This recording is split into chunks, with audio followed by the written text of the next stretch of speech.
Praise the lord. ప్రభు నామంలో మీ అందరికీ శుభాభివందనాలు. మరి ఒక్కసారి ఈ శుక్రవార స్వస్థత మరియు ఉపవాస ప్రార్థనలో మనము కీర్తన యొక్క ధ్యానాంశంలో ఉన్నాం కదా. 23వ కీర్తనను ధ్యానం చేసుకుందాం. అలాగే ఎప్పటి వలె దాని తర్వాత మనకు తైలంతో ప్రార్థన ఉంటుంది. మరి 3 అంశాల గురించి మనం ప్రార్థన చేసుకుంటున్నాం కాబట్టి ఆ 3 అంశాలను బట్టి దేవుడు మనతో మాట్లాడులాగున మనమందరము కూడా ఆ దీవెనలు పొందుకునేటట్లు ఈ కీర్తన ధ్యానాంశం చేసుకొని ఆ తర్వాత ప్రార్థనలోనికి వెళ్దాం. మొదట వాక్యము, తర్వాత ప్రార్థన. మరి యేసయ్య కూడా వాక్యము బోధించిన తర్వాతనే స్వస్థతలు చేసినట్లుగా మనం చూడవచ్చు బైబిల్ గ్రంథంలో. ఎందుకంటే వినుట వల్ల విశ్వాసం కలుగుతుంది, వినుట క్రీస్తును గూర్చిన వాక్యమును బట్టి కలుగుతుంది. ఆ వాక్యాన్ని మనం ధ్యానం చేస్తున్నాం. ఎందుకంటే ఆదియందు వాక్యముండెను, వాక్యము దేవుని యొద్ద ఉండెను, వాక్యమే దేవుడై ఉండెను అని లేఖనాలు మనకు స్పష్టం చేస్తూ ఉన్నాయి. మరి ఈరోజు 23వ కీర్తన, ఇది మనందరికీ కంటతా వచ్చిన కీర్తనే. ఇది కూడా దావీదు రచించినటువంటి కీర్తన. దేవుడు మనకు కాపరిగా ఉంటే ఎలాంటి అద్భుతాలు జరుగుతాయి అనేటువంటి దానిని ఈ 6 వచనాల్లో అత్యద్భుతంగా ఆయన వివరించడం జరిగింది. కాబట్టి ఈ కీర్తనలు 23వ అధ్యాయాన్ని మనం ధ్యానాంశంగా ఈరోజు ప్రభు కృపను బట్టి ముందుకు సాగుదాం. కీర్తన గ్రంథము 23వ అధ్యాయము 1వ వచనము. యెహోవా నా కాపరి, నాకు లేమి కలుగదు. పచ్చిక గల చోట్లను ఆయన నన్ను పరుండజేయుచున్నాడు, శాంతికరమైన జలముల యొద్ద నన్ను నడిపించుచున్నాడు. యెహోవా నా కాపరి అంటున్నాడు. మరి కాపరి ఎవరికి ఉంటారు? గొర్రెలకు కాపరి అంటాం కదా. మరి యేసయ్య కూడా గొర్రెల యొక్క మంచి కాపరిగా తనను పరిచయం చేసుకున్నాడు. తండ్రి దేవుణ్ణి ఇక్కడ యెహోవా నా కాపరి, నాకు లేమి కలుగదు అంటున్నాడు. మరి కాపరి అనేటువంటి దాన్ని పాత నిబంధనలో ప్రవక్తలు కూడా ప్రవచించడం జరిగింది. కేవలం దావీదు మాత్రమే కాదు, దావీదు తర్వాత కూడా ప్రవక్తలు ప్రవచించడం జరిగింది. మరి యెషయాను చూసుకున్నప్పుడు, ఇర్మియాను చూసుకున్నప్పుడు, యెహెజ్కేలును చూచినప్పుడు ఈ 3 ప్రవక్తలు, ఈ 3 అధ్యాయాలు వరుసగా ఉంటాయి. ఈ 3 ప్రవక్తల గ్రంథాల్లో కూడా మరి తన యొక్క గొర్రెల గురించి తను ఎలాగ కాపరిగా ఉంటాడో దేవుడు స్పష్టం చేశాడు. కాబట్టి దావీదు యొక్క కాపరి అనేటువంటి కోణము చాలా ప్రాముఖ్యమైనది. ఎందుకంటే దావీదు మొదట ఎలాగున్నాడు? గొర్రెల కాపరిగా ఉన్నాడు. మొదట ఆ గొర్రెల మందను, చిన్న మందను నడిపించటం దేవుడు నేర్పించాడు. ఆ మంద మీదకు సింహం వస్తే చంపటం నేర్పించాడు. ఆ మంద మీదకు ఎలుగుబంటి దాడి చేస్తే ఆ యొక్క సింహపు నోట నుండి, ఎలుగుబంటి నోట నుండి ఆ గొర్రెలను ఎలాగ రక్షించాలో నేర్పించి ఇశ్రాయేలీలైన తన ప్రజలను తన మార్గంలో నడిపించటానికి దావీదును నియమించాడు.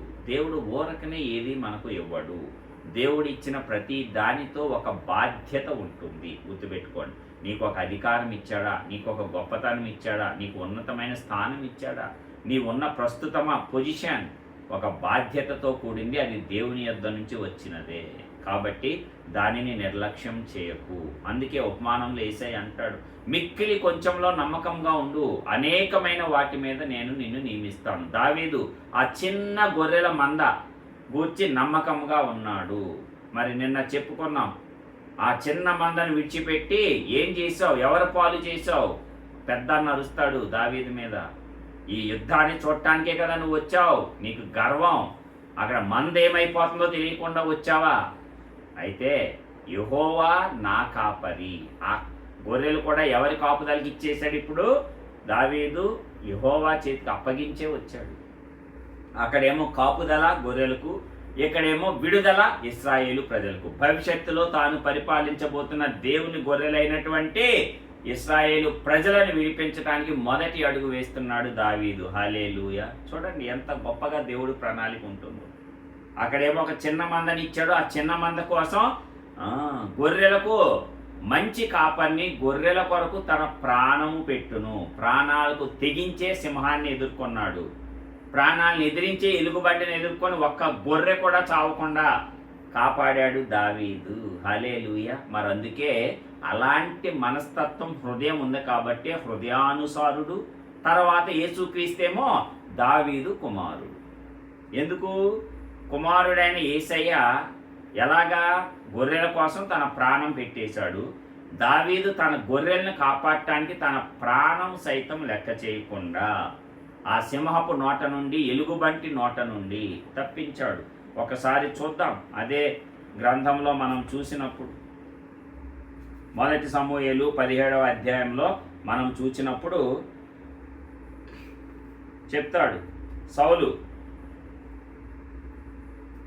ఏమైంది, నువ్వు ఎలాగ వెళ్ళగలవు, నువ్వు ఎలాగ జయిస్తావో, నువ్వు బాలుడివే, అది ఇది అంటా సౌలు పాపం రాజు ఏం చేస్తాడు, నిరుత్సాహపరుస్తూ ఉంటాడు. అయితే దావీదు, వీడెవడో, సున్నతి లేని ఈ ఫిలిస్తీయుడెవడో, సింహపు నోట నుండి, ఎలుగుబంటి నోట నుండి నన్ను తప్పించినటువంటి నా దేవుడు వీనిని కూడా నాకు అప్పగిస్తాడు అంటాడు. అది ధైర్యము కదా. మరి చూద్దాం ఎక్కడ ఉందో. మొదటి సమూయేలు 17వ అధ్యాయం 33వ వచనం. సౌలు ఈ ఫిలిస్తీన్ 31 నుంచి చదువుదాం. దావీదు చెప్పిన మాటలు నలుగురికి తెలియగా జనులు ఆ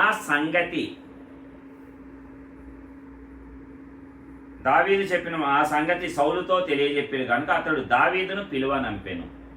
ఈ ఫిలిస్తీను బట్టి ఎవరి మనస్సును కృంగ నిమిత్తము లేదు, మీ దాసుడనైన నేను వానితో పోట్లాడుదునని దావీదు సౌలుతో అనగా, సౌలు, ఈ ఫిలిస్తీని ఎదుర్కొని వానితో పోట్లాడుటకు నీకు బలము చాలదు, నీవు బాలుడవు, వాడు బాల్యము నుండి యుద్ధాభ్యాసము చేసిన వాడని దావీదుతో అనెను. అందుకు దావీదు సౌలుతో ఇట్లనెను, మీ దాసుడనైన నేను నా తండ్రి యొక్క గొర్రెలను కాయుచుండా సింహమును ఎలుగుబంటి వచ్చి మందలో నుండి ఒక గొర్రె పిల్లను ఎత్తుకొని పోవుచుండగా నేను దానిని తరిమి చంపి దాని నోట నుండి ఆ గొర్రెను విడిపించి తిని, అది నా మీదకి రాగా దాని గడ్డము పట్టుకొని దానిని కొట్టి చంపి తిని, మీ దాసుడనైన నేను ఆ సింహమును ఎలుగుబంటిని చంపితినే. జీవము గల దేవుని సైన్యములను తిరస్కరించిన ఈ సున్నతి లేని ఫిలిస్తీయుడు వాటిలో ఒకదాని వలె అగుననియు, సింహము యొక్క బలము నుండి, ఎలుగుబంటి యొక్క బలము నుండి నన్ను రక్షించిన యెహోవా ఈ ఫిలిస్తీని చేతిలో నుండి కూడాను నన్ను విడిపించుననియు చెప్పాను. అందుకు సౌలు, పొమ్ము, యెహోవా నీకు తోడుగా ఉండునుగాక అని దావీదుతో అనెను. హల్లెలూయా. ఒక సింహాన్ని, ఒక ఎలుగుబంటిని తన యొక్క మంద మీదకు వచ్చినప్పుడు, పోన్లే పోతే పోయింది ఒక గొర్రె, దీనికోసం మన ప్రాణాన్ని రిస్క్ చేయటం ఎందుకు, సింహంతో మనమేంటి పోరాడేది, ఎలుగుబంటి మనల్ని చించేస్తుంది, పోతే పోయిందిలో ఒక గొర్రె పిల్ల మందలో నుంచి ఇంకోటి వస్తుంది కదా, ఎలాగా ఇంకో పుట్టినప్పుడు దాన్నే దీని బదులు దేవుడు ఇచ్చాడు అనుకుందాం అని సరిపెట్టుకోలే దావీదు. రోషము కలిగి ఉన్నాడు. ఒక్క గొర్రె కూడా తప్పిపోవటం ఇష్టం లేదు. యేసయ్య కూడా అందుకే ప్రాణం పెట్టాడు. హల్లెలూయా. అలాంటి మనస్తత్వం ఉంది కాబట్టే దావీదు దేవునికి హృదయానుసారుడయ్యాడు. నా తండ్రి గొర్రెలను కాయిచుండగా అన్నాడు. చూసారా, ఇక్కడ భూలోకపు తండ్రి యొక్క గొర్రెలు మొదట ట్రైనింగ్ ఇచ్చాడు. పరలోకపు తండ్రి యొక్క గొర్రెలైన ఇశ్రాయేలు ప్రజలను నెక్స్ట్ రాజుగా నియమించాడు. హల్లెలూయా. మిక్కిలి కొంచెంలో నమ్మకంగా ఉన్నాడు దావీదు, అన్ని లక్షల ప్రజల మీద రాజుగా చేసేశాడు దేవుడు. చూస్తాడు, నువ్వు నీకు ఇచ్చిన పని చిన్నదా పెద్దదా, నమ్మకంగా ఉండు. ఇందులో నమ్మకంగా ఉండకుండా నాకు అది కావాలి, ఇది కావాలి, ఆ పొజిషన్ కావాలి, ఈ పొజిషన్ కావాలి అని అడ్డదారులు తొక్కకు. నమ్మకంగా ఉండు, దేవుడు నిన్ను హెచ్చిస్తాడు. నీతిగా నిజాయితీగా ఉండు, దేవుడు హెచ్చిస్తాడు. ఆ గొర్రెల విషయంలో నిజాయితీని టెస్ట్ చేశాడు దేవుడు దావీదు అందులో చక్కగా 100కి 100% పాస్ అయిపోయాడు. 100కు 100 మార్కులు వచ్చేసాయి దావీదుకి ఆ పరీక్షలో. సింహము ఎలుగుబంటి, అక్కడ ఏమన్నాడు ఒక మాట, 17వ అధ్యాయం 37వ వచనంలో, సింహం యొక్క బలము నుండి, ఎలుగుబంటి యొక్క బలము నుండి నన్ను రక్షించిన యెహోవా. గర్వం లేదు దావీదులో, దీనుడు. సింహాన్ని చంపాడు, ఎలుగుబంటిని చంపగానే ఏమైపోవాలి, బాలుడికి గర్వం వచ్చేది. బాలుని హృదయంలో మూర్ఖత్వం స్వాభావికంగా పుట్టును అని వాక్యమే చెప్తుంది. శిక్షాదండనము దాని నుంచి తప్పిస్తుంది, ఆ మూర్ఖత్వం నుంచి. కానీ దావీదు అలాంటి మూర్ఖుడు కాదు, దేన మనస్సు కలిగిన వాడు. అహంకారం లేదు, నా బలం కాదు, నా శక్తి కాదు, నా దేవుడు తప్పించాడు సింహపు బలము నుండి, ఎలుగుబంటి బలము నుండి. నన్ను రక్షించిన యెహోవా ఈ ఫిలిస్తీను చేతిలో నుండి కూడా నన్ను విడిపించుననియు చెప్పాను. ఫినిష్. ఎవరి బలాన్ని నమ్ముకున్నాడు? అందుకే యుద్ధము యెహోవాదే అని ఫిలిస్తీన్ మీదకి వెళ్ళాడు, విజయం సాధించాడు. యుద్ధము దేవునిది, బలమైంది, పరాక్రమమైంది, శౌర్యమైందని నీవు ఎల్లప్పుడూ ఆయనకే ఆ మహిమ గంత ఇచ్చేసి నీవు దీనుడిగా ఉన్నావా? ప్రతి యుద్ధంలోనూ జీవితంలో నీదే విజయం దావీదులాగా. హల్లెలూయా. ఓకే, కాబట్టి ఏమంటున్నాడు? యెహోవా నా కాపరి, నాకు లేమి కలుగదు. లేమి కలగదు, దేవుడు కాపరిగా ఉన్నాడు. దావీదును చిన్న గొర్రెల మందకు మొదట కాపరి చేశాడు, ఆ తర్వాత ఇశ్రాయేలీలనే తన ప్రజలను కాచే కాపరిగా చేశాడు. యేసయ్య గొర్రెల కోసం ప్రాణం పెట్టడానికి వచ్చిన మంచి కాపరిని నేను అంటాడు. అలాగే పాత నిబంధన ప్రవక్తలు కూడా ఈ కాపరి అనేటువంటి దానిని గొర్రెల కాపరితోనే పోల్చి చూశారు. యెషయా గ్రంథం చూద్దాం, 40వ అధ్యాయంలో ఉంటుంది కదా. యెషయా గ్రంథం 40వ అధ్యాయం చూద్దాం.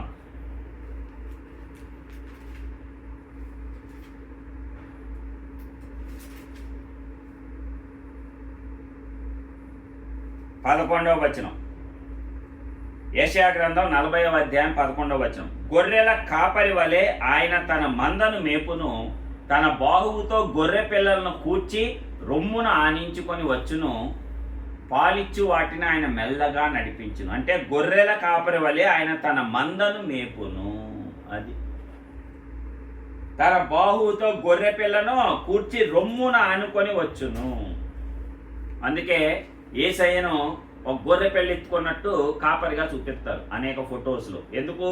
ఈ వాక్య ప్రకారం తన బాహువుతో గొర్రె పిల్లలను కూర్చి రొమ్మున ఆనించుకొని మోయును, ఎక్కడ ఎత్తుకొని వస్తాడు.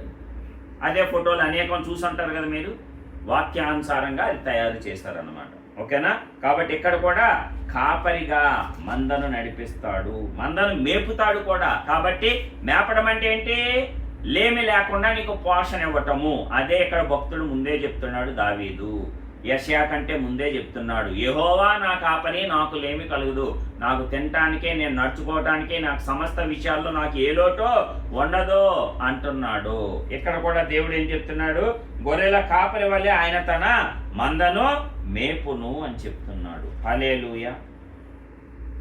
మరి ఈ రీతిగా కాపరిగా దేవుడు తనను తాను పరిచయం చేసుకుంటున్నాడు. అలాగే ఇర్మియా గ్రంథం చూద్దాం, 31వ అధ్యాయంలో ఉంటుంది మళ్ళీ తన గొర్రెల గురించి.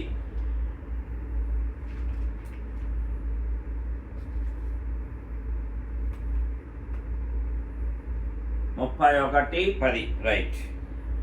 జనులారా, యెహోవా మాట వినుడి, దూరమైన ద్వీపములలోని వారికి దాని ప్రకటింపుడి. ఇశ్రాయేలును చెదరగొట్టిన వాడు వాని సమకూర్చి, గొర్రెల కాపరి తన మందను కాపాడునట్లు కాపాడునని తెలియజేయుడి. హల్లెలూయా. అది గొర్రెల కాపరి కాపాడినట్లు ఏం చేస్తాడంట? కాపాడతాడంట. గొర్రెల కాపరి, మంచి గొర్రెల కాపరి గొర్రెల కోసం తన ప్రాణాన్ని పెట్టేస్తాడు అని చెప్తుంది వాక్యం.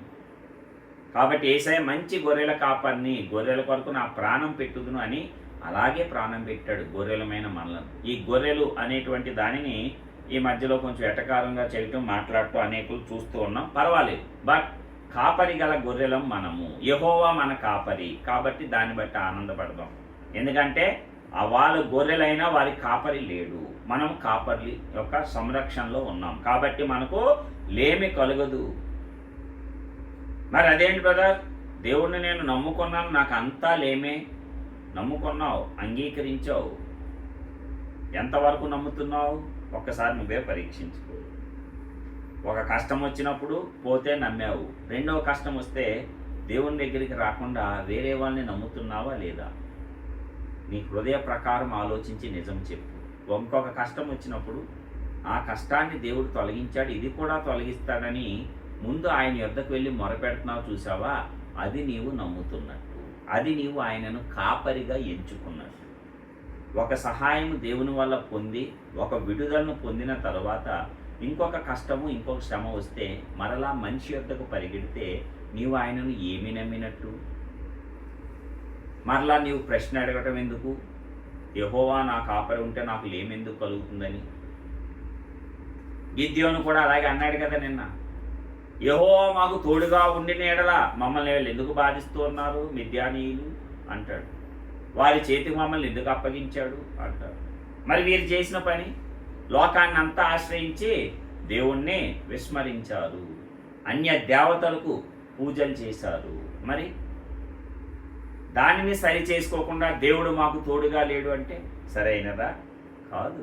ఆయన ఇమ్మానుయేలు అంటే దేవుడు నీకు తోడుగా ఉండునని అర్థం. దానిని వదిలేసి నువ్వు కదా పక్క త్రోవలు పోయావు. దేవుడు ఒక కార్యం నీ జీవితంలో చేశాడు, దేవుని నమ్ముకున్నానని చెప్తావు.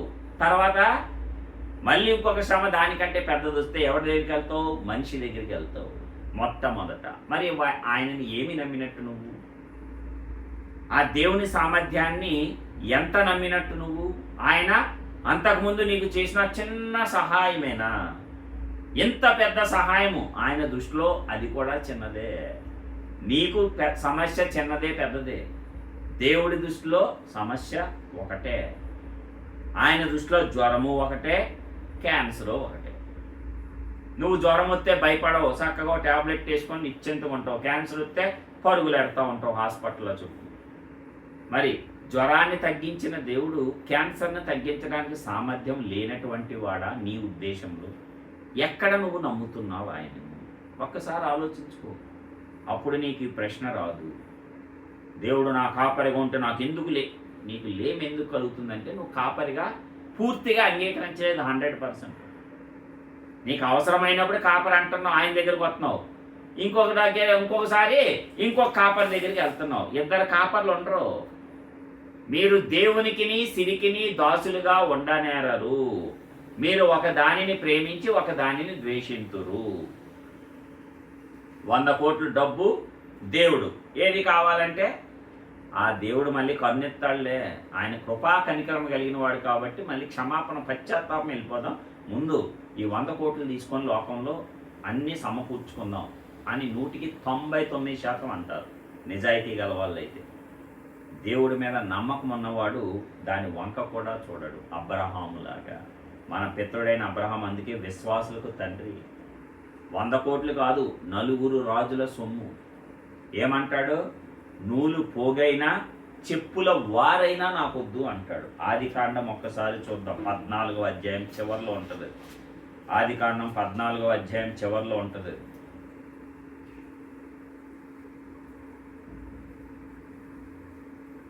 పద్నాలుగో అధ్యాయం 47వ వచనం ఆదికాండం. అతడు కదర్లాయోమెరును అతనితో కూడా ఉన్న రాజులను ఓడించి తిరిగి వచ్చినప్పుడు సొదొమ రాజు అతన్ని ఎదుర్కొంటకు రాజు లోయ అను షావే లోయ మట్టుకు బయలుదేరి వచ్చెను. మరియు షాలేము రాజైన మెల్కీసెదెకు రొట్టెను ద్రాక్షారసమును తీసుకొని వచ్చెను. అతడు సర్వోన్నతుడగు దేవునికి యాజకుడు.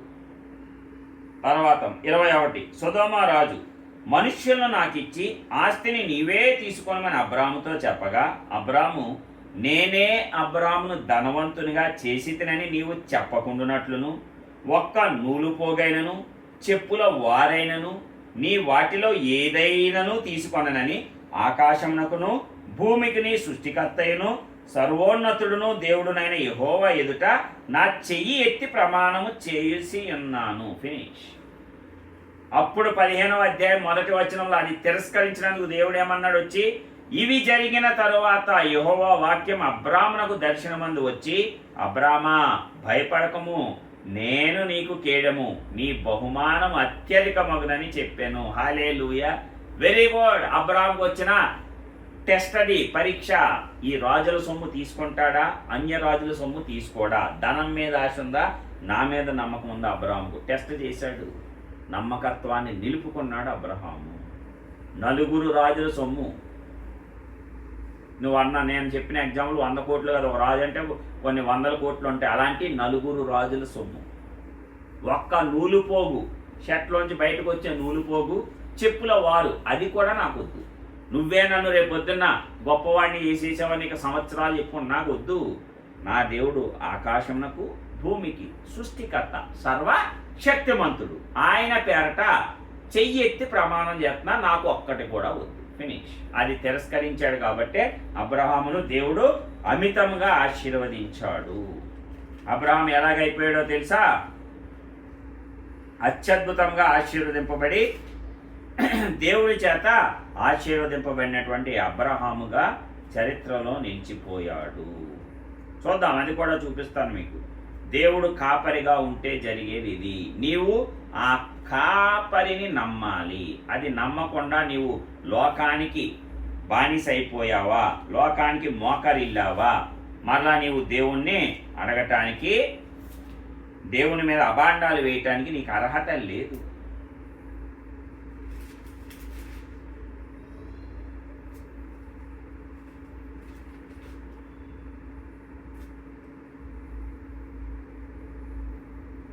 అబ్రహాము 24వ అధ్యాయం 1. అబ్రహాం బహుకాలం గడిచిన వృద్ధుడై ఉండెను, అన్ని విషయములలో యెహోవా అబ్రహామును ఆశీర్వదించెను. హల్లెలూయా. అన్ని విషయాల్లో ఆశీర్వదించాడంట. సొదొమ గొమొర్రా రాజుల్ని తిరస్కరించినందుకు ఏమైందంట? అబ్రహాంను అలాగా కాబట్టి యెహోవాను కాపరిగా, దేవుని కాపరిగా కలిగి ఉంటే లేమి కలగదు. కాపరిగా ఉంచుకో, నమ్మటమే కాపరిగా ఉండటం. గొర్రెలు తన యొక్క యజమానుని స్వరం వింటాయి, తన కాపరి స్వరం వింటాయి. అవి మనము దేవుని మాట, వాక్కు, ఆయన స్వరం ఇదే. ఈ వాక్కును వినాలి, అది నమ్మాలి, అది ఆచరించాలి. పచ్చిక గల చోట్ల ఆయన నన్ను పరుండజేయుచున్నాడు, శాంతికరమైన జలముల యొద్ద నడిపించును. ఇంకోటి చూపించి చూద్దాం, ముందుకు వెళ్దాం. 2 ప్రవచన గ్రంథాలు చూపించాను, యెషయా మరియు ఇర్మియా కదా. నెక్స్ట్ వచ్చేది ఎహెజ్కేలు కూడా చూద్దాం. ఎహెజ్కేలు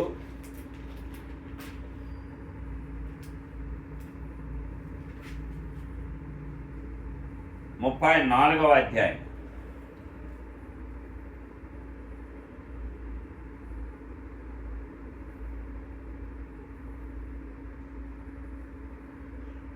పది 9 నుంచి. కాబట్టి కాపర్లారా యెహోవా మాట ఆలకించుడి. ఎహెజ్కేలు గ్రంథం 34వ అధ్యాయం 9వ వచనం నుంచి చదువుతున్నాను, చూడండి. కాబట్టి కాపరులారా యెహోవా మాట ఆలకించుడి. ప్రభువైన యెహోవా సెలవిచ్చినది ఏమనగా, నా జీవము తోడు, నేను నా కాపర్లకు విరోధినైతిని, నా గొర్రెలను గూర్చి వారి యొద్ద విచారించెదను, వారు గొర్రెలు మేపుట మాన్పించెదను. ఇకను కాపరులు తమ కడుపు నింపుకొనక జాలక ఇందురు, నా గొర్రెలు వారికి తిండి కాకుండా వారి నోట నుండి వాటిని తప్పించెదను. ఇదే ప్రభువైన యెహోవా వాక్కు. ప్రభువైన యెహోవా సెలవిచ్చింది ఏమనగా, ఇదిగో నేనే నా గొర్రెలను వెదకి వాటిని కనుగొందును. హల్లెలూయా. తప్పిపోయినవి, లేకపోతే చెడ్డ కాపర్ల దగ్గర చిక్కుకుపోయిన గొర్రెలను ఆయనే అంటున్నాడు. నేనే నా గొర్రెలను వెదకి వాటిని కనుగొందును.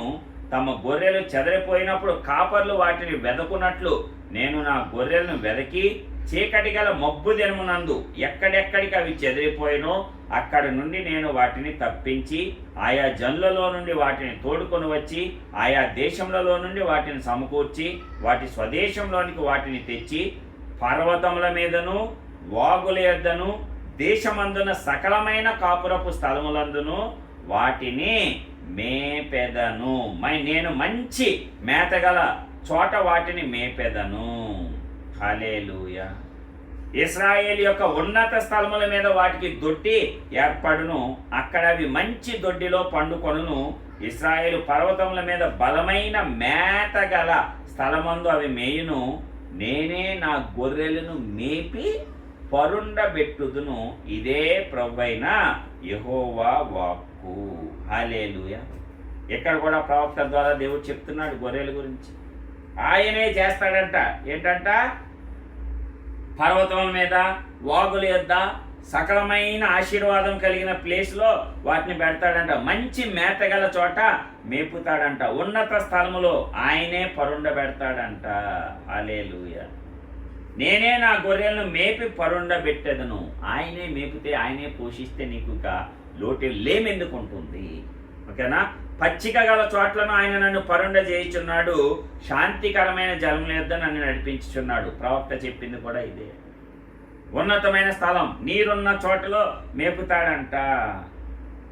ఎక్కడెక్కడ చక్కని ప్రదేశం ఉందో అక్కడ. అదే చెప్తున్నాడు 13వ వచనం, యెహెజ్కేలు 34:13. ఆయా దేశంలోని వాటిని సమకూర్చి వాటి స్వదేశంలోనికి వాటిని తెచ్చి పర్వతముల మీదను వాగుల యొద్దను. ఇక్కడేమంటున్నాడు? పచ్చిక గల చోట్లను ఆయన నన్ను పరుండ చేయుచున్నాడు. పర్వతం మీద పచ్చిక, సియోనులో పచ్చిక, సంఘములో పచ్చిక. హల్లెలూయా. సంఘంలోనే నువ్వు అభివృద్ధి పొందుతావు. హల్లెలూయా. అది నెక్స్ట్, వాగుల యొద్దను. వాగు శాంతికరమైన జలము. హల్లెలూయా. చూడండి ఎంత కనెక్షన్ ఉందో. వాగుల యొద్ద అంటే నీటి వాగు అంటాం కదా, అలాగే దీన్ని కీర్తనకారుడు ఏం చెప్తున్నాడు? దాన్ని శాంతికరమైన జలముల యొద్ద నన్ను నడిపించుచున్నాడు. హల్లెలూయా. ఇంకేం చేస్తున్నాడంట? నా ప్రాణమునకు ఆయన సేద తీర్చుచున్నాడు, తన నామమును బట్టి నీతి మార్గములలో నన్ను నడిపించుచున్నాడు. ప్రాణమునికి ఏం తీయాలి? సేద తీర్చాలి. అలిసిపోయింది నీ ప్రాణం, సేద తీర్చేవాడు ఆయనే. దిగులు పడకు, కంగారు పడకు. జీవిత పోరాటాలతో అలసిపోయావేమో, శత్రువుల యొక్క దాడులతో అలసిపోయావేమో, ప్రాణం విసిగిపోయిందేమో అన్నిట్లో అపజయాలతో.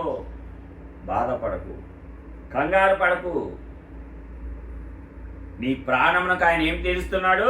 సేద తీరుస్తున్నాడు. తన నామమును బట్టి నీతి మార్గంలో నన్ను నడిపించుచున్నాడు. భక్తులు చూడండి ఎంత క్లారిటీ ఉందో. నా నీతి కాదయ్యా, నీ నీతి, నీ నామము. నా నామము కాదు, నీ నామము. దేవుని నామమును బట్టి మనలను ఆయన నీతి మార్గంలో నడిపిస్తాడు. హల్లెలూయా. అందుకే క్రీస్తు రక్తం ద్వారా కడగబడిన మనమే నీతిమంతులము. కాబట్టి ఆ నీతి మార్గాల్లో మనల్ని ఆయన నామము నడిపిస్తుంది. అన్ని నామముల కంటే పైనామం, నీతి కలిగిన నామమే కాదు, పరిశుద్ధమైన నామం. కాబట్టి నిన్ను కూడా నీతిగాను పరిశుద్ధంగానే ఆ నామము నడిపిస్తుంది. 4వ వచనం, గాఢాంధకారపు లోయలో నేను సంచరించినను ఏ అపాయమునకు భయపడను. నీవు నాకు తోడైందువు, నీ దుడ్డు కర్రయు నీ దండమును నన్ను ఆదరించును. చుట్టూ చీకటే సార్, ఎటెళ్ళినా చీకటి పరిస్థితులే, ఏ మార్గము కనిపించటలేదు. అంతా లోయలాగుందే, దిగిపోయింది, నానాటికి దిగజారిపోయింది పరిస్థితి. దిగిపోయాను, అప్పుల ఊబిలో కూరుకుపోయాను, దిగిపోయాను నానాటికి. ఈ అనారోగ్యం మొదట కొంచెం మొదలైంది, ఇప్పుడు ఒంటి నిండా జబ్బులే, దిగిపోయాను ఆరోగ్యంలో. ఏ వ్యాపారం చేసినా నష్టమే, అనేక ప్రయత్నాలు చేశాను, అన్నిట్లో ఓడిపోయి దిగిపోయాను, నష్టాల్లో కూరుకుపోయాను. గాఢాంధకారం కమ్మేసి ఉంది, ఇక ఏ మార్గము లేదు. ఆత్మహత్య ఒక్కటే మార్గం. దుష్టుడు చెప్పే మాట, దేవుడు చెప్పే మాట, ఇదిగో నీ ముందు 7 ద్వారాలు ఉన్నాయి. హల్లెలూయా. 1 కాదు, 2 కాదు, 3 కాదు, ఎన్ని? 7 ద్వారాలు తెలుస్తాడంట నీ ముందు. సంపూర్ణ మార్గాన్ని బయలుపరుస్తాడు. కాబట్టి ఆయనను కాపరిగా కలిగి ఉండు. ఇవన్నీ మేలులు. 1వ వచనం, ఫస్ట్ వచనంలో 1వ వచనంలో కాపరిగా ఉన్నావు చూసావా? ఆ కాపరిగా ఉన్నందుకు నీకు కలిగేటువంటి ప్రతి మేలు. గాఢాంధకారపు లోయలో నేను సంచరించినను ఏ అపాయమునకు భయపడను. నీవు నాకు తోడైందువు, నీ దుడ్డు కర్రయు నీ దండమును నన్ను ఆదరించును. ఎవరు నీకు తోడు? ఇమ్మానుయేలు, దేవుడు నీకు తోడు. ఆయన దుడ్డు కర్ర, ఆయన దండము మనల్ని ఏం చేస్తాయంట? ఆదరిస్తాయి. ఏ అపాయమునకు భయపడవు. హల్లెలూయా. గాఢాంధకారపు లోయలో ఉన్నావు, ఏ అపాయముకు భయపడవు. దేవుని నమ్ముకో. యెహోవా కాపరిగా ఉంటే నీకున్న మేలులు. ఇదంతా లిస్టు. అందుకే ప్రతిరోజు దీనిని మీ ప్రార్థనలో చేర్చుకోండి. నేను సంఘంలో చేపిస్తా. ప్రతి ప్రార్థన తర్వాత ఈ ప్రార్థన కంపల్సరీ. 23వ కీర్తన ప్రతి విశ్రాంతి దినం చెప్పాల్సిందే. ప్రతిరోజు మీ ప్రార్థనలో దీనిని జతపరచుకోండి. ప్రార్థన అయిపోయిన తర్వాత ఈ యొక్క కీర్తనను మీరు చదువుకోండి, ఒకసారి వల్లించండి. 6 వచనాలే ఉంటాయి. మీ జీవితం ప్రతిరోజు క్షేమంగానే ఉంటుంది. హల్లెలూయా. గాఢాంధకారపు లోయలలో నేను సంచరించినను ఏ అపాయమునకు భయపడను. నీవు నాకు తోడైందువు, నీ దుడ్డు కర్రయు నీ దండమును నన్ను ఆదరించును. ఆయన దుడ్డు కర్ర, ఆయన దండం నిన్నేం చేస్తాయంట? ఆదరిస్తాయి. గాఢాంధకారపు లోయలో సంచరించినా సరే ఏ అపాయమునకు భయపడమంట. ఏ అపాయమునకు భయపడమంట. యెహోవా నీకు కాపరిగా ఉంటే ఎంత అపాయం వచ్చినా నీకు భయము రాదు. ఆయన నీకు తోడై ఉంటాడు. ఆయన దుడ్డు కర్ర, ఆయన దండము నిన్ను ఆదరిస్తుంది. అది నిన్ను నడిపిస్తుంది. అది నీకు ఆసరగా ఉంటుంది. కాబట్టి దేవుడి యొక్క శక్తిని మనం ఆశ్రయించి ఆయన కాపరిగా మనం ముందుకు పెట్టుకొని పోతూ ఉండాలంతే. ఓకే, మొదట ఆయన్ని పెట్టి తర్వాత మనం వెళ్తూ ఉండాలి. అది 5వ వచనం. నా శత్రువులు ఎదుట నీవు నాకు భోజనమును సిద్ధపరచుదు, నూనెతో నా తల అంటి ఉన్నావు, నా గిన్నె నిండి పొర్లుచున్నది. హల్లెలూయా. ఎంతమంది కావాలి శత్రువులు ఎదుట భోజనం? ప్రతి ఒక్కరు నాకు కావాలి సార్ అంటారు. ఎందుకంటే అనేకులు శత్రువులు. వాళ్ళ ముందు నేను ఓడిపోయాను, వాళ్ళ ముందు నేను తగ్గిపోయాను, వాళ్ళు నన్ను చూసి నవ్వారు, నన్ను చూసి అపహాసించారు. వాళ్ళకి ఎలాగైనా బుద్ధి చెప్పాలి, నేను ఆశీర్వదింపబడి బుద్ధి చెప్పాలి. ఎంతమందికి ఉంటాయి? అందరికీ ఉంటాయి. గుడ్. అందుకే అంటున్నాడు, నా శత్రువులేట నీవు నాకు భోజనము సిద్ధపరచుదువు. అందుకే యెహోవాను దేవుణ్ణి కాపరిగా కలిగి ఉండు. ఇవన్నీ చేస్తాడు. దావీదుకు చేసిన దేవుడు నీకు నాకు తోడై చేయలేడా? ఒకరు చేసిన వాడు ప్రపంచం మొత్తానికి చేయగలడు. ఒకరిని సృష్టించిన వాడేగా ప్రపంచం మొత్తం సృష్టించింది. మరి ఒక్క దావీదుకు సహాయం చేసిన వాడు నీకు నాకు సహాయం చేయడా? కేవలం దావీదుకే చేస్తాడా? మనకు చేస్తాడు. మనము ఆయనను కాపరిగా కలిగి ఉన్నప్పుడు. హల్లెలూయా. నా శత్రువులేట నీవు నాకు భోజనం సిద్ధపరచుదు, నూనెతో నా తల అంటి ఉన్నావు. అది శత్రువు ఎదుట భోజనం సిద్ధపరిచాడు, నూనెతో తల అంటాడు. అంటే ఏంటి? అభిషేకించాడు. నూనెతో తల అంటడం అంటే అభిషేకించటం. అభిషేకం ఎలాగవుతుందంట? గిన్నె నిండి పొర్లిపోద్దంట. అభిషేకం ఉంటే, దేవుని అభిషేకం. క్రీస్తు అనే మాటకేంటి? అభిషిక్తుడు. కాబట్టి ఆశీర్వాదం ఏమైపోతుంది? పొంగి పొర్లిపోతుంది. ఎవడికి ప్రార్థన చేసినా స్వస్థతే, ఎవడికి ప్రార్థన చేసినా విడుదలే. దయ్యాలు గడగడ వణికిపోతున్నాయి. అపవాది ఆహారం లేకుండా హింసించాలనుకుంటే ఆహారం మొత్తం కుప్పలు దప్పలు అయిపోతుంది. 12 గంపలు ఎత్తేస్తున్నారు. తినేసిన తర్వాత మిగిలిన ముక్కలు. తుఫాన్ వచ్చి నశించిపోతున్నాం. ప్రభా నీకు చింత లేదా? గాలి ఆగో, సముద్రం నెమ్మదపడు. ఈయన ఎవడో ఎట్టివాడో, గాలియు సముద్రమును ఈయనకు లోబడుచున్నవి. శిష్యుల ఆశ్చర్యం. ఆయనకేమో చిన్న పని. ఎందుకు? అభిషిక్తుడు. అభిషేకం ఏమవుతుంది? పొంగి పొర్లుతుంది. హల్లెలూయా. అభిషేకం ఏమైపోతుంది? యేసయ్య నుంచి పొంగి పొర్లుతుంది. మరణము దానికి నేనే, పునరుద్ధానమును జీవమును నేనే. లాజరు రా. 4 రోజులైంది ప్రభువా, ఇప్పటికి కంపు కొట్టును ప్రభువా. పర్వాలేదు మార్తా, మరియా, నేనే పునరుద్ధానమును జీవము. నా యందు విశ్వాసం ఉంచిన వాడు చనిపోయినను తిరిగి లేచును. ఓకే, బ్రతికి నా యందు విశ్వాసం ఉంచిన వాడు ఎన్నటికి చనిపోడు. వాక్య లేఖనాలు ఉంటాయి, చూసుకో. లూకా సువార్త, మత్తయి సువార్త. కాబట్టి ఏమంట?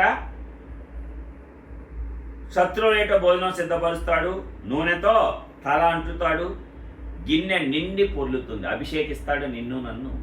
అభిషేకం పొంగి పొర్లేనట్లు నీలోంచి స్వస్థత వరం బయటకు వస్తుంది, ప్రవచన వరం బయటకు వస్తుంది, దయ్యాలను వెళ్ళగొట్టే వరం బయటకు వస్తుంది, ఆత్మల వివేచన జ్ఞానం, ఎదుటోడు ఏమనుకుంటున్నాడో తెలుస్తుంది. కళలు స్వప్న దర్శనాలు వస్తే యోసేపులాగా దానియేలాగా చెప్పేటువంటి అభిషేకం వస్తుంది. మోసేలాగా ఆత్మని నడిపించే అభిషేకం వస్తుంది. ఏలియాలాగా రోషం కలిగే అభిషేకం వస్తుంది. ఎలీషాలాగా 2 అంతల అద్భుతాలు చేసే అభిషేకం వస్తుంది. ఇవన్నీ అభిషేకాలు కలిపి పుట్టినటువంటి వాడే అభిషిక్తుడైన క్రీస్తు. ఒక్కొక్కరికి ఒక్కొక్కటి ఉంది. అందుకే ఇదిగో యోనా కంటే గొప్పవాడు ఇక్కడ ఉన్నాడు, ఇదిగో సొలొమోను కంటే గొప్పవాడు ఇక్కడ ఉన్నాడు, ఇదిగో ఏలియా కంటే గొప్పవాడు ఇక్కడ ఉన్నాడు అంటాడు ఆయన. అందరికి ఉన్న అభిషేకాలు కలిపితే యేసులో ఉన్నాయి. క్రీస్తు అభిషిక్తుడు. సారీ, హల్లెలూయా. క్రీస్తు అనగా అభిషిక్తుడు.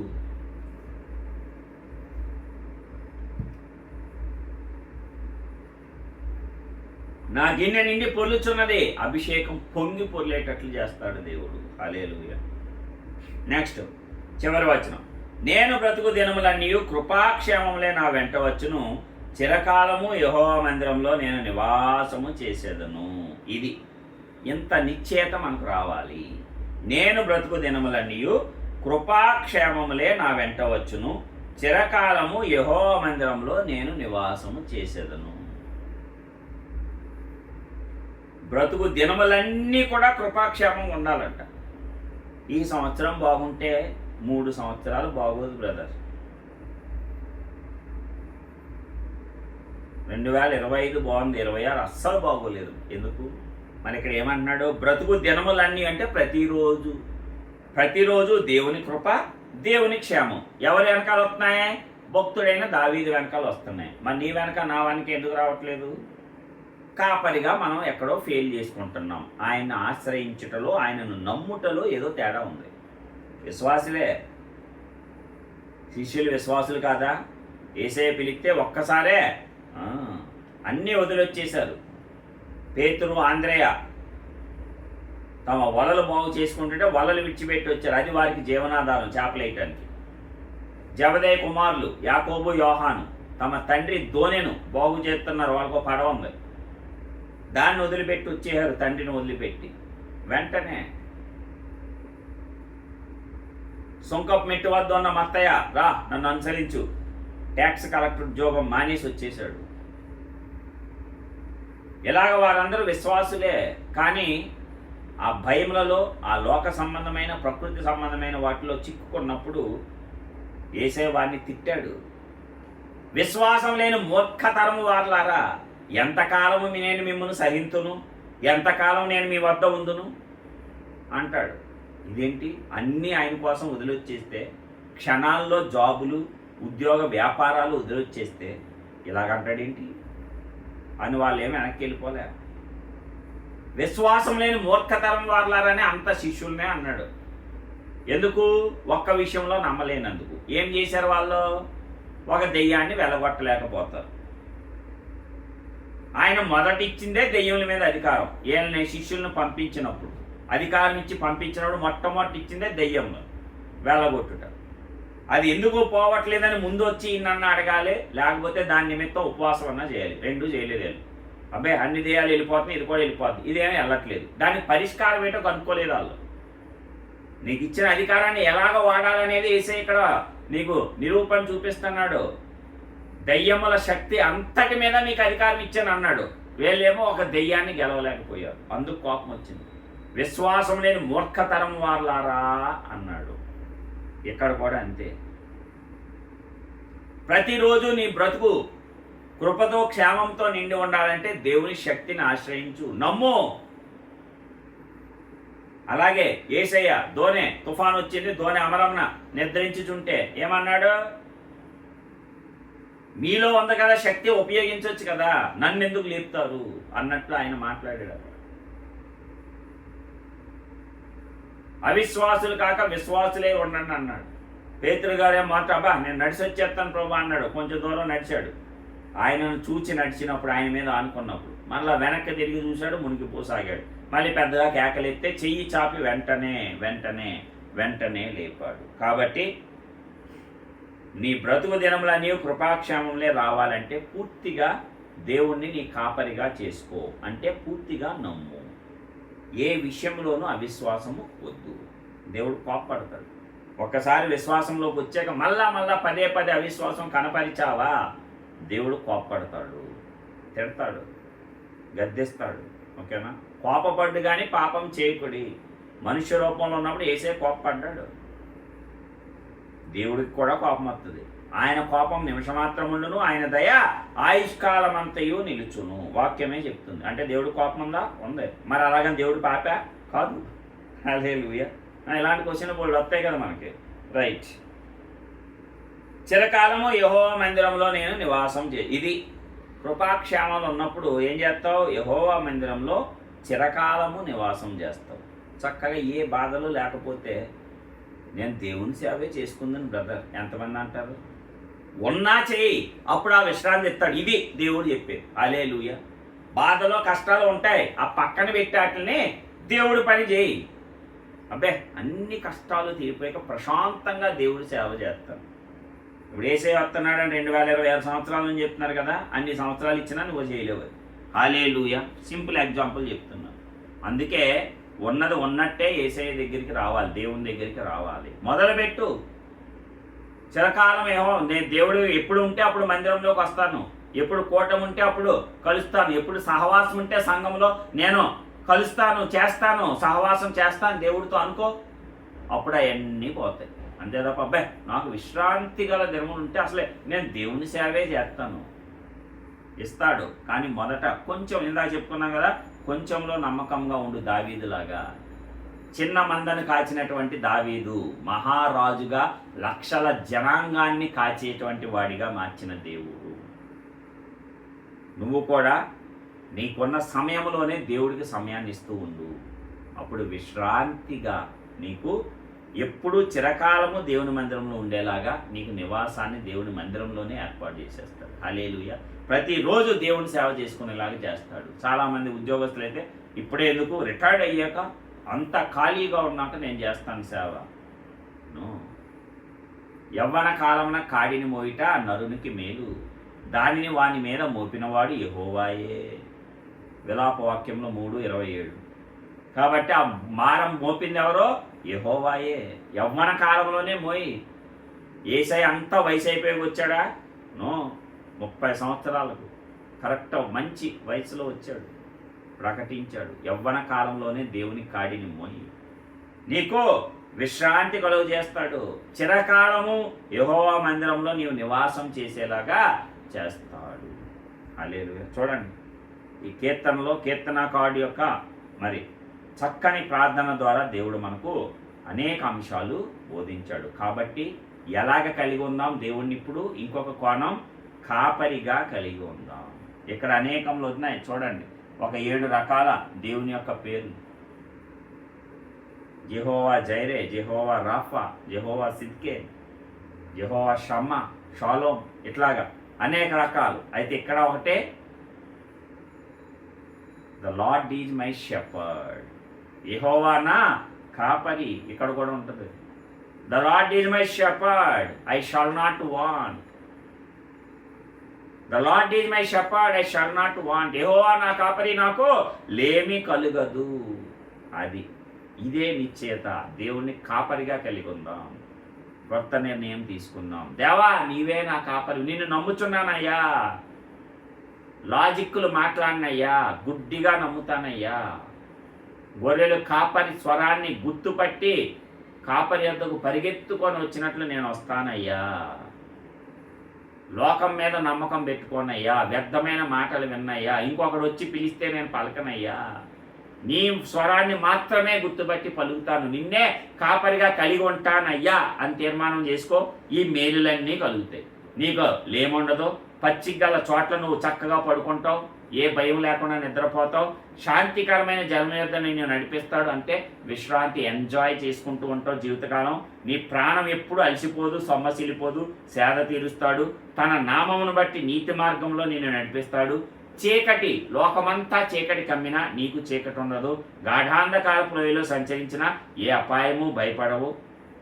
ఆయన నీకు తోడుగా ఉంటాడు. ఆయన దుడ్డు కర్ర, ఆయన దండము నిన్ను ఆదరిస్తుంది. నీ శత్రువులందరి ఇట్ట ఆయన నీకు భోజనం పెడతాడు. నిన్ను అభిషేకిస్తాడు, నూనెతో తల అంటుచున్నాడు. నీ గిన్నె అభిషేకంతో పొంగి పొర్లుతుంది నీ జీవితం. నీవు బ్రతుకు దినాములన్నీ ప్రతిరోజు కృపాక్షేమం వస్తాయి.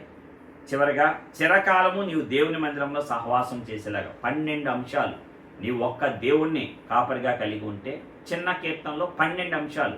ఇవన్నీ నీ జీవితాన్ని కవర్ చేసేస్తాయి. ఒక్కసారి ఆలోచించినట్లయితే ఒక వ్యక్తికి ఎలాంటి జీవితం కావాలో అలాంటి జీవితం అంతా 23వ కీర్తనలో భక్తుడు అడిగాడు, పొందుకున్నాడు, చక్కగా జీవించాడు. మరి ఎంతమంది ఇలాంటి జీవితం జీవించాలనుకుంటున్నారు? మరి కాపరిగా కలిగి ఉందాం. దేవుణ్ణి మన కాపరిగా కలిగి ఉందాం. హల్లెలూయా. ప్రార్థన చేసుకుందాం. మీ దగ్గర ఉన్నటువంటి నూనెను తీసుకోండి. నూనె తీసుకొని చేతిలో పోసుకొని తల మీద పెట్టుకోండి. ప్రార్థన చేస్తాను. 3 విషయాల గురించి ప్రార్థన: స్వస్థత గురించి, సమృద్ధి గురించి, లేమి లేకుండా. యెహోవా కాపరి కాబట్టి లేమి లేదు. మూడవదిగా దయ్యములను వెళ్ళగొట్టుట గురించి 3 అంశాల గురించి ప్రార్థన చేసి ముగిద్దాం. సర్వోన్నతుడైన గొప్ప దేవ, ప్రియ పరలోకపు తండ్రి, మీ ఘనమైన నామానికి వందనాలు. అనేక నామములు కలిగినటువంటి సర్వశక్తిమంతుడా, మరి ఈరోజు నీ కీర్తనాకారుడు యొక్క ఈ యొక్క 23వ కీర్తన ద్వారా నీవు మాకు కాపరిగా ఉంటావు అనేటువంటి కొత్త కోణాన్ని మరి ఒక్కసారి మాకు జ్ఞాపకం చేసి ఉన్నారు.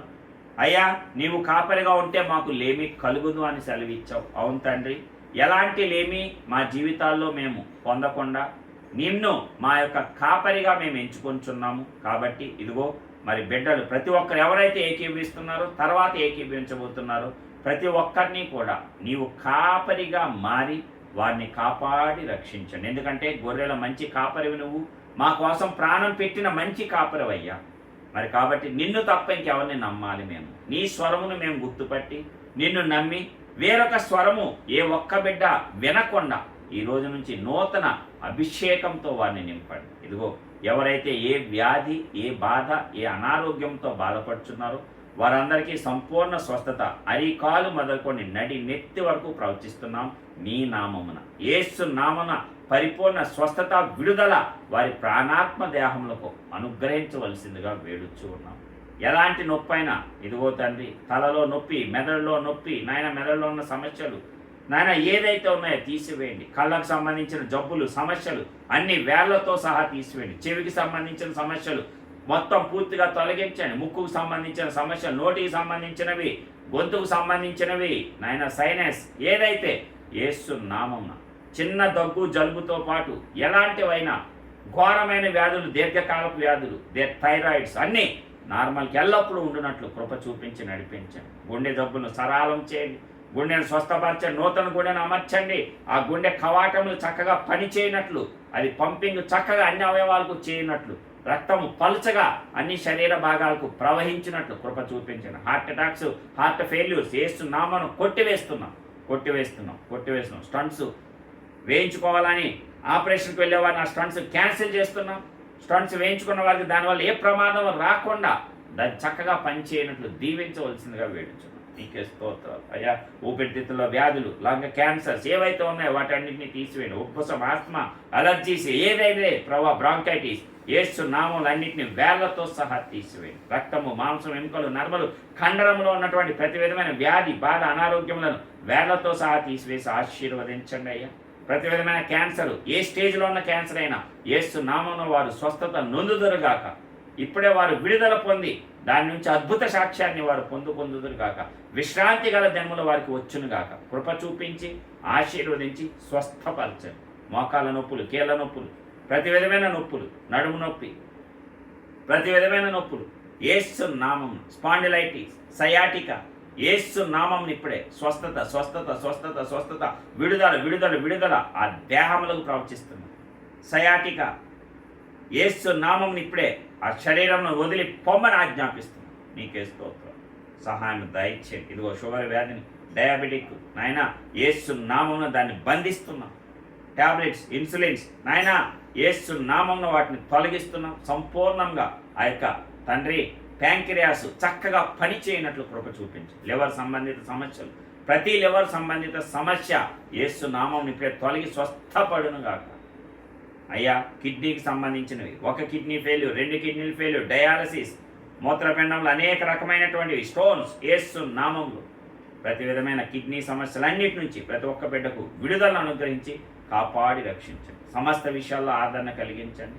అరికాలు మొదలుకొని నడినెత్తి వరకు చెప్పుకునే రోగాలు, చెప్పుకోలేని రోగాలు నాయన, గ్యాస్ట్రిక్ అల్సర్స్ యేసు నామమున ఇప్పుడు నాయన స్వస్థతనివ్వండి.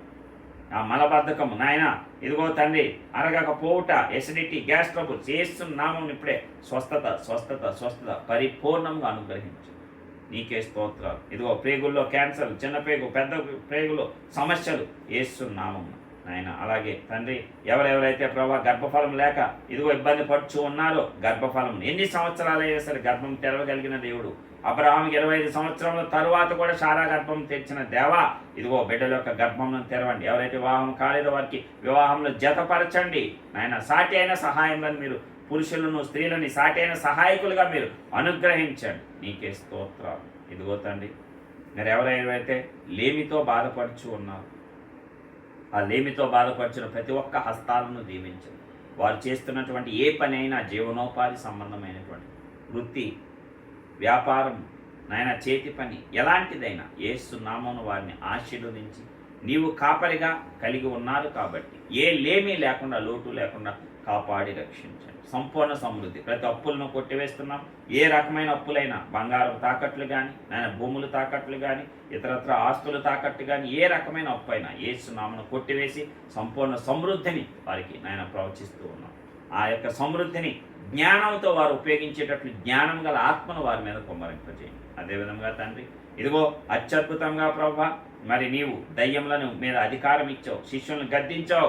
ఎందుకు అయ్యా మేము పోగొట్టలేకపోయాం? ఇంటిది ఉపవాసం వల్ల తప్ప దేనివల్ల పోదన్నావు. ఇదిగో ఈ ఉపవాస ప్రార్థనలో అత్యద్భుతంగా అలాంటి లోబడిన దెయ్యములన్నీ యేసు నామమును ఇప్పుడే లోబడును గాక. అవి వారి ప్రాణాత్మ దేహమును వదిలి వెళ్ళిపోవును గాక. చాంద్ర రోగస్తులందరూ కూడా స్వస్థతను అందుదురు గాక.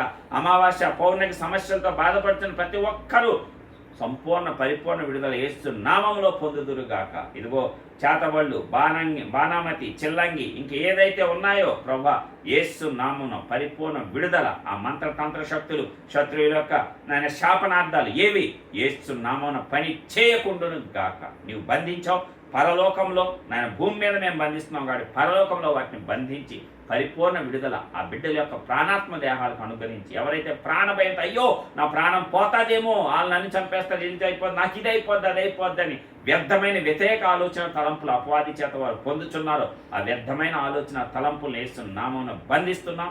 ధైర్యం కలిగిన గుండెను వారికి ఇప్పుడే అనుగ్రహించవలసిందిగా వేడుచున్నాం. మరణ భయం నుంచి ప్రతి ఒక్కరిని కూడా విడిపించి ఆశీర్వదించి నీ నామాన్ని ఘనపరిచి, ఇదిగో తండ్రి మరి నీ నామాన్ని మేము నాయన ఘనపరిచేటట్లు, నీ నామాన్ని ప్రచురపరుచుకునేటట్లు, నిన్ను కాపరిగా కలిగి నీ యొక్క గొప్పతనాన్ని అనేకులకు మేము వివరించేటట్లు, మేము బ్రతుకు దినములన్నీ కృపాక్షేమములే మా వెంట వచ్చి చిరకాలము యెహోవా మందిరంలో నివాసం చేసేటట్లు స్థిరమైన ఆశీర్వాదం మాకు అనుగ్రహించి, ఎప్పుడో చేస్తాంలే విశ్రాంతి కలిగినప్పుడు కాదు, ఇప్పుడున్న పరిస్థితుల్లోంచే మేము మొదలుపెట్టి ఆ విశ్రాంతిని సంపూర్ణంగా పొందుకునే కృప ప్రతి ఒక్క బిడ్డకు అనుగ్రహించి ఆశీర్వదించి మీ నామాన్నే ఘనపరచుకోండి. యేసుక్రీస్తు పరిశుద్ధులను ప్రార్థించి విశ్వాసంతో ప్రార్థనా ఫలములు పొందుచున్నాము తండ్రి. ఆమేన్, ఆమేన్, ఆమేన్. మన తండ్రి అయిన దేవుని ప్రేమ, ప్రభు అయిన యేసుక్రీస్తు వారి నిత్య శాశ్వత కృప, పరిశుద్ధాత్మ యొక్క అన్యోన్య సహవాసం ఇప్పుడు ఎల్లప్పుడూ నిరంతరం మన హృదయ ఆలోచన తలంపులకు కావలిగా ఉండి నిత్య ఆశీర్వాదంతో, కృపాక్షేమములతో, పొంగి పొర్లే అభిషేకంతో మనల్ని నింపి నడిపించి ఆశీర్వదించును గాక. Amen, amen. God bless you. Praise the Lord. తప్పనిసరిగా దేవుడు ఆశీర్వదించబోతున్నాడు. ధైర్యంగా ఉండి ముందుకు కొనసాగుదాం. God bless you. Thank you all.